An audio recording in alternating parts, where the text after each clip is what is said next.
Man, this some good pie.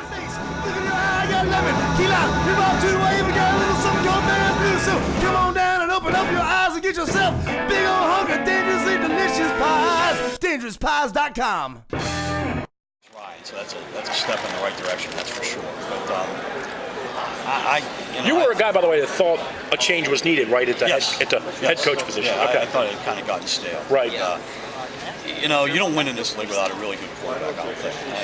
I know teams have tried to do it the other way and said, okay, we're going to kind of minimalize the quarterback position a little bit and make it a complementary position. Good luck. Good luck, exactly. I've been doing this way too long. And the teams that get here to this game are teams that have really good quarterback play. And to me, Steve McNair is just a guy who physically has eroded. He's had a lot of injuries. Just couldn't get the ball up the field last year. And I'm not sure Kyle Bowler is the answer either. So that position has got to be fixed at some point soon moving forward. And, whether it's through free agency or the draft or whatever, you don't want to be stuck at that position. And you want to be able to look down the road in most cases 2 or 3 years and say, okay, I'm fixed at that position. And right now, they can't do that. We'll go back to the Harbaugh hiring.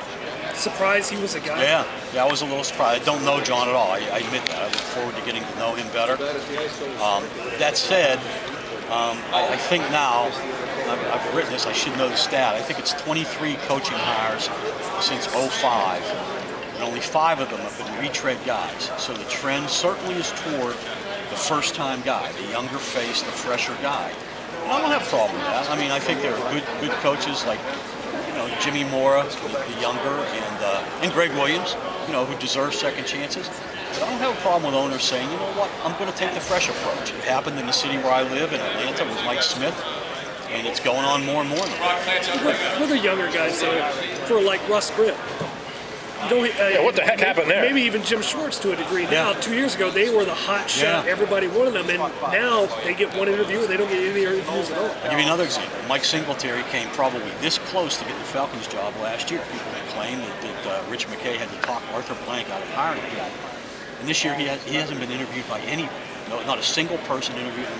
The day that Bobby Petrino left, a lot of people, including the NFL Network, were making Mike Singletary the odds-on favorite to be the next Falcons coach. They never called him. Ron Rivera, who had how many interviews, when he was the Chicago Bears coordinator. The guy has fallen off the face of the earth in terms of interviews. Nobody's called him in the last year or so. It makes you wonder how the hot guy, the so-called hot guy, gets hot. But it happens, and it's an unusual dynamic in this league, that's for sure. Len Pasquarelli with us from ESPN.com here at Radio Row, 404 back in Baltimore, and we are chatting with him a little bit about Super Bowl 42 and some of the other happenings throughout January, mostly coaching stuff. And I guess that's all that happens in January.